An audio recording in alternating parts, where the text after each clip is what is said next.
Les rumeurs se font de plus en plus insistantes et bon nombre d'observateurs s'attendent à ce que le premier ministre du Canada, Justin Trudeau, procède prochainement à une dissolution de la Chambre des communes.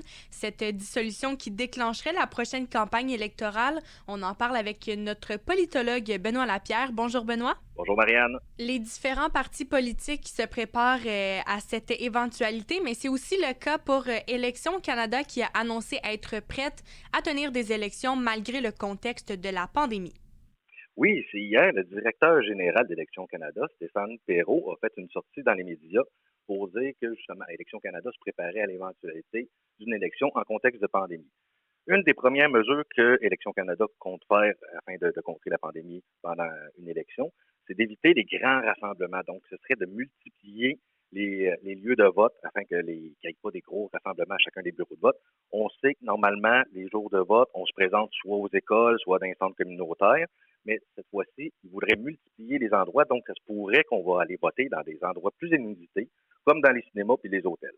Sinon, une autre grosse mesure que Élections Canada compte faire afin de rayer la pandémie lors des élections, c'est de vraiment favoriser le vote par correspondance. Normalement, en 2019, une élection normale, c'est environ 50 000 votes enregistrés par correspondance, mais cette fois-ci, Élections Canada s'attend à environ 5 millions de votes à faire. Ça peut avoir des conséquences, un petit peu comme on a vu aux États-Unis, de retarder l'annonce des résultats officiels, surtout si les élections sont serrées. Et Élections Canada essaie vraiment d'éviter un scénario à l'américaine, surtout si les élections sont serrées, que ça va prendre plusieurs jours. Même Élections Canada, il espère pouvoir le faire en moins de 24 heures, mais il se donne quand même des délais jusqu'à 3 jours afin de pouvoir donner les résultats officiels, afin d'essayer d'éviter un scénario à l'américaine, qui on sait à cause des allégations de Donald Trump. Il y a encore, en ce moment où on se parle, un bon tiers de la population américaine qui croit que les élections américaines ont été volées. Donc, c'est vraiment un scénario à éviter pour Élections Canada. Avec les sondages, on prévoit une course assez serrée entre les libéraux et les conservateurs à l'échelle du pays. Et au Québec, ça se jouerait plutôt entre le Parti libéral et le Bloc.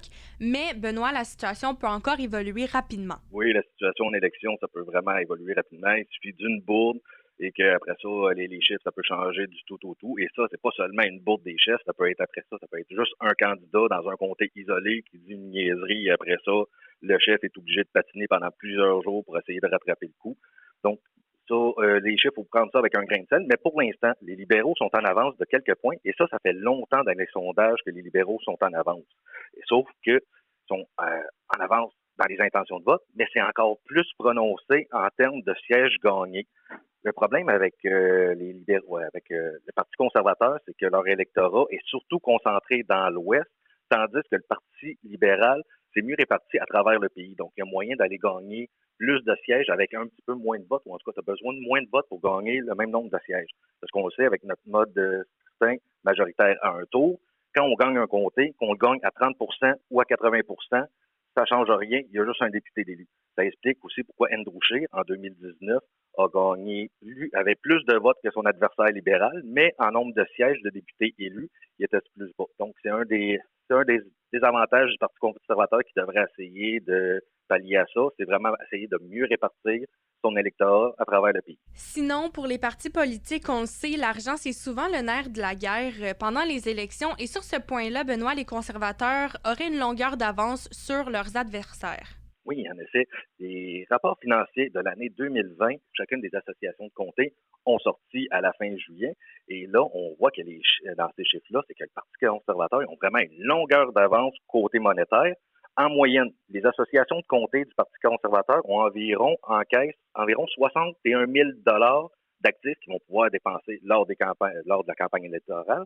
Ça, c'est 25 000 de plus que leur plus proche rival, qui est le Parti libéral, que eux, ils ont environ, en moyenne, 36 000 d'encaisse dans chacune des associations de comté. Après ça, très loin derrière, il y a le NPD et le Parti vert, que eux, en moyenne, dans leur association de comté, ils ont 7 000 et 6 000 Tandis qu'au Bloc québécois, eux, sont sentis quand même pas si mal, avec environ, en encaisse, 22 000 Ça, c'était la situation pour fin 2020. Qu'est-ce qu'il y en est pour l'année 2021? 2021, encore là, Élections Canada a sorti des chiffres pour les 2 premiers trimestres, on les a. Et encore là, le Parti conservateur est vraiment en avance dans la collecte de fonds. Pour les 6 premiers mois de l'année, le Parti conservateur aurait recueilli 13,6 millions de dollars de dons d'individus, tandis que le Parti libéral, eux, serait seulement à 6,8 millions de dollars. Et après ça, quand on regarde les autres partis, le NPD, quant à lui, est seulement à 3,1 millions de dollars. Le Parti vert est à 1,3 million de dollars. Et le Bloc, pour l'instant, serait seulement à 700 000. Il faut quand même relativiser ces chiffres-là parce que tous les autres partis, ils doivent ramasser des fonds afin de faire une campagne à l'entièreté du pays. Et on le sait, le Bloc québécois, lui, sa campagne se cantonne au Québec. Donc, il a besoin de moins d'argent pour faire ses campagnes électorales de son côté. Donc, il faut remettre en perspective le fait que le Bloc québécois a seulement ramassé 700 000 dans les 6 premiers mois de l'année. Tout ça ne fait que commencer. On risque encore de parler longtemps des prochaines élections fédérales. On rappelle, Benoît, qu'on peut te lire au benoîtlapierre.ca. Merci beaucoup, Benoît.